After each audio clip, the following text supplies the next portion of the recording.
thème c'est l'immunisation anti-ammonite chez les personnes infectées par le VIH. Au plan, nous avons donc une introduction, 2 la fièvre jaune, 3 infection VIH, 4 vaccin ammonite, l'efficacité et la tolérance de l'immunisation anti-ammonite. Et 6 approche en termes de recommandation de vaccination anti-ammonite. En introduction, nous que de nos jours, de plus en plus de personnes effectuent des voyages par le monde pour des raisons professionnelles ou touristiques. Parmi ces patients se trouvent des personnes atteintes par le VIH. Nous nous sommes intéressés à la vaccination anti-ammonite chez les personnes infectées par le VIH, voyageurs ou résidents de zones d'endémie, afin d'émettre des recommandations de vaccination, prenant en compte les pratiques actuelles, la synthèse des données de la littérature et la balance bénéfices-risques individuels et collectifs. La fièvre jaune est une adenovirose due au virus ammonite transmise par les moustiques sévissant à l'état endémique en Afrique et en Amérique intertropicale et déterminant une pathologie grave. L'historique de ces moyens de prévention, c'est en 1648 en Guadeloupe et en Yucatan que fut signalée pour la première fois une maladie formellement identifiée comme étant la fièvre jaune. Une seule injection vaccinale de la souche virale non pathogène 17D confère une totale protection d'au moins 10 ans.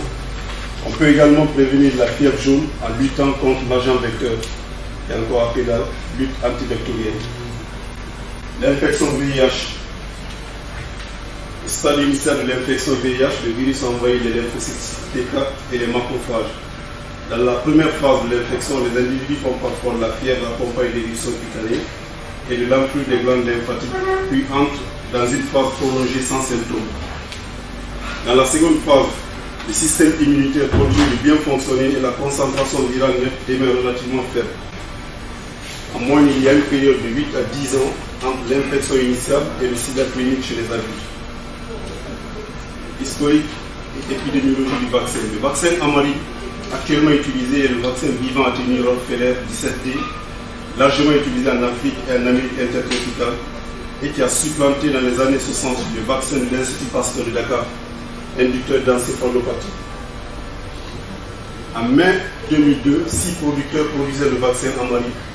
Aventis Pasteur Paris à France, Aventis Pasteur USA et Mangios Brésil, Institut Pasteur de Dakar Sénégal, Evans Vaccine en Bretagne, Institut de poliomyélite et d'encéphalite virale Moscou.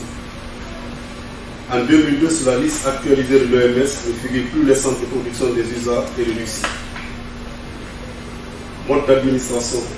Il s'administre soit en injection sous-cutanée, soit à l'aide des injecteurs sans aiguille, particulièrement commode dans les vaccinations de masse, ou encore par voie intramusculaire.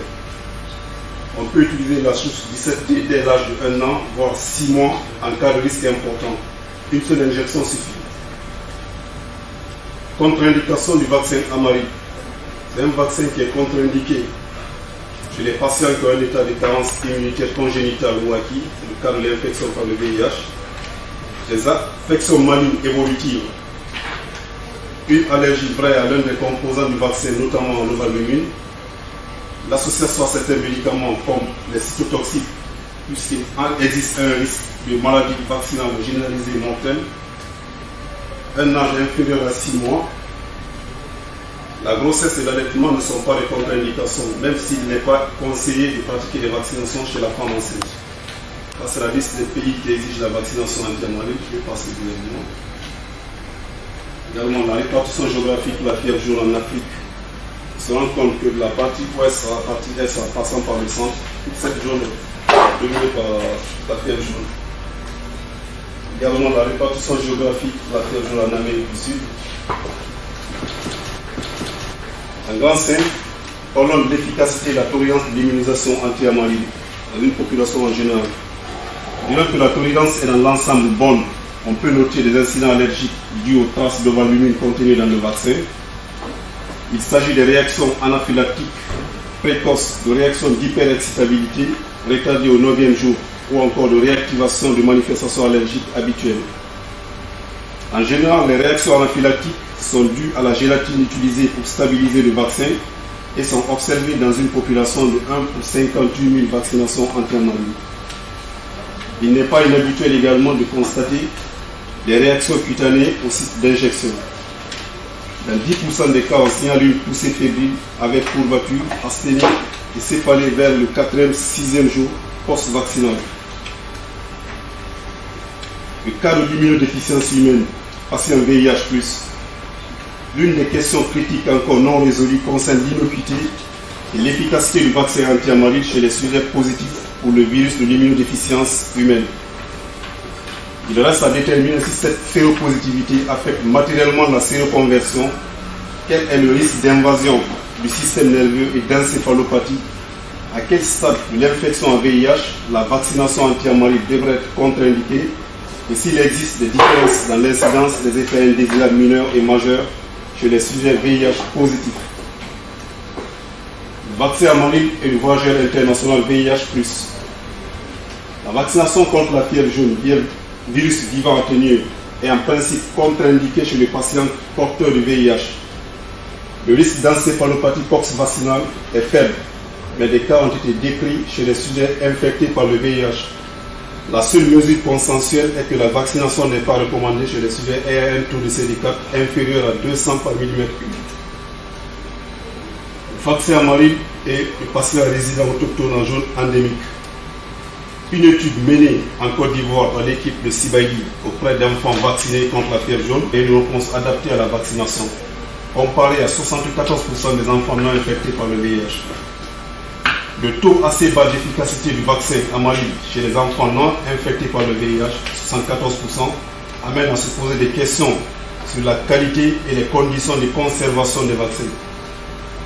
La raison de la très faible efficacité du vaccin amaril administré dans cette étude ivoirienne aux enfants vivant avec le VIH peut faire supposer une dysfonction de la réponse immunitaire liée à une immunodépression du VIH et l'immaturité immunologique des enfants. L'approche en termes de recommandation de vaccination amaril. Chaque personne VIH positive souhaitant faire un voyage doit consulter son médecin traitant avant le départ. Celui-ci fera un bilan de santé avec évaluation de la défense immunitaire et prise en compte des allergies et des maladies présentes au passé. Vérifier en tout cas si les pays prévus exigent un test VIH pour le passage de la frontière ou le séjour à l'intérieur du pays. Pendant les premières semaines d'un traitement antirétroviral, commencé ou récemment modifié, il est conseillé pour permettre le contrôle médical nécessaire de la tolérance, demander un rapport médical rédigé en anglais et importé en voyage. Depuis que la fièvre jaune a eu un vaccin, la recommandation courante est l'évaluation du ratio risque-bénéfice pour la vaccination des patients VIH positifs. En conclusion, nous dirons qu'au-dessus de 200 CD4, il y a deux manières de gestion de la vaccination contre la fièvre jaune chez les patients HIV positifs. Premièrement, la sérologie de la fièvre jaune devrait être faite systématiquement si une vaccination précédente est déclarée avant la vaccination au fait. Deuxièmement, la vaccination contre la fièvre jaune chez les patients HIV devrait être faite au moins 4 à 6 semaines avant le début du voyage pour être sûr de réaliser une efficacité à 100%. Je vous remercie. Écoutez, je voudrais vous poser une question d'abord. Comment on a fait pour évaluer l'efficacité de la vaccination anti-amaril? Vous avez parlé à un moment de l'étude au Sénégal. En Côte d'Ivoire. En Côte d'Ivoire. Vous savez comment on a fait? En fait, non, je suppose que dans les cardio, ils ont décrit des méthodes. Ce qui est un peu compliqué avec le fièvre jaune, c'est que une immunité à mutation humorale, donc effectivement, on va dire la production d'anticorps, ça on peut le mesurer. Encore faut-il être d'accord après sur le seuil. Mais il y a aussi une immunité à médiation cellulaire qui va certainement être efficace, même en l'absence d'anticorps. Enfin, je ne sais pas ce qui a été fait, mais. Qu'est-ce qui a été fait dans la littérature sur la question de l'efficacité individuelle? Dans la littérature, je pense pas qu'on ait d'échecs cliniques, en tout cas, quel est le critère d'efficacité individuelle dans l'étude de l'hygiène? C'est de comparer les groupes qui ont reçu la vaccination et qui sont atteints du VIH. La façon dont, en fait, les pathologies qu'ils ont ressenties après cette vaccination, si ça a été efficace ou si ça n'a pas été efficace dans cette population.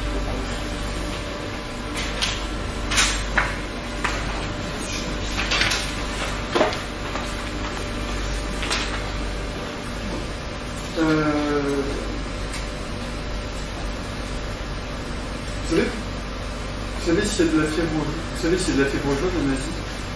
En Asie, non. Je n'ai plus. C'est sûr, je n'ai pas. Pas de fièvre jaune. Et c'est transmis par quoi déjà? Moi aussi. La fièvre jaune est transmise par.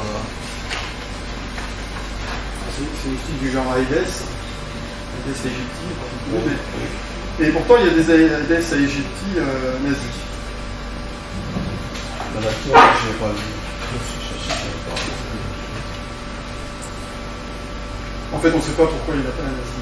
Enfin, c'est vrai qu'on a peur toujours. Il y a le vecteur, mais c'est pas la littérature. Il y a le vecteur, mais le vecteur n'est pas porteur du virus, ne transmet pas le virus. C'est pour ça que les sujets non vaccinés et qui se sont rendus en zone d'endémie, la zone d'endémie c'est l'Amérique intertropicale, l'Amérique latine et l'Afrique subsaharienne, intertropicale, s'ils arrivent au Vietnam ou en Chine, ils sont soit refoulés, soit vaccinés à l'entrée. Sinon, autrement, la vaccination n'est pas obligatoire quand on se rend en Asie.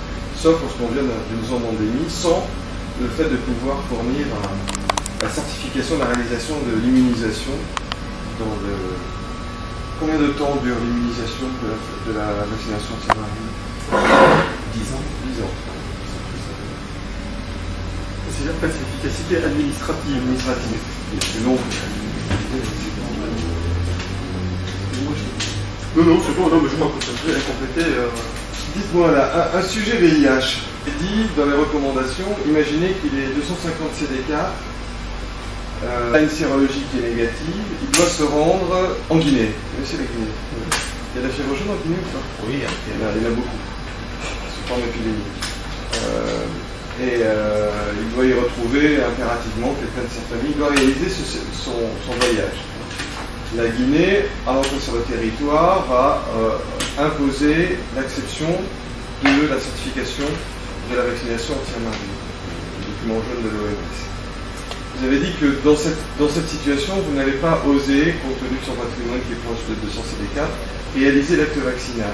Vous n'avez pas pu l'empêcher de partir s'exposer à ce risque mortel, parce que, là vous ne l'avez pas dit, mais le risque de la fièvre jaune, peut-être que je récupérerai le mail, c'est une hépatonéphrite mortelle. Et vous dites qu'il faut qu'il parte avec un certificat médical rédigé en langue anglaise. Oui. Alors c'était une rubrique numéro 3 sur une de vos slides.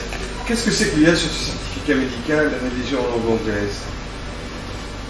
Bon, parce qu'on suppose que dans certains pays, le français, ils ne comprennent pas tellement. Oui, alors en français ou en anglais. Et quel est le contenu du document? Le contenu du document, oui, c'est le prouver s'il a été vacciné par.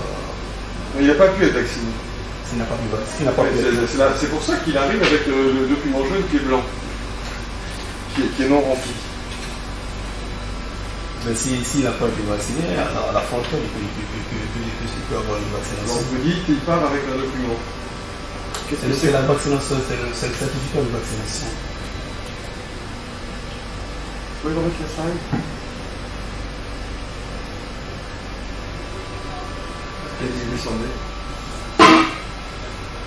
Ah oui, demandez un rapport médical rédigé en anglais et importez-le en voyage. Je ne vois pas quel est l'intérêt de ce rapport médical. Vous êtes praticien de santé, qu'est-ce que vous rédigez dans la langue que vous voudrez? C'est le livre d'intéressé que effectuer les voyages. Il arrive au Sénégal pour passer 15 jours à Saïs, Portugal. Ça y est, il y est.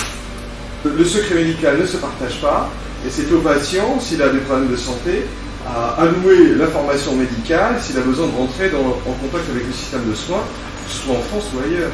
Le challenge numéro 6 approche en termes de recommandations de vaccination anti-Marie. C'est vraisemblablement en situation où un sujet doit aller à Cayenne 2 jours ou doit effectuer, malgré une contre-indication au voyage, le certificat, un séjour pour en zone d'endémie. Le médecin référent, le médecin tropicaliste, il a rédigé un certificat provisoire de contre-indication et précisément aucune notion sur l'histoire. J'espère que vous le demandez clair avec ça. Sans aucune notion sur l'histoire de la maladie et surtout pas de diagnostic de portage du virus VIH de ce malheureux voyageur. Voilà, merci.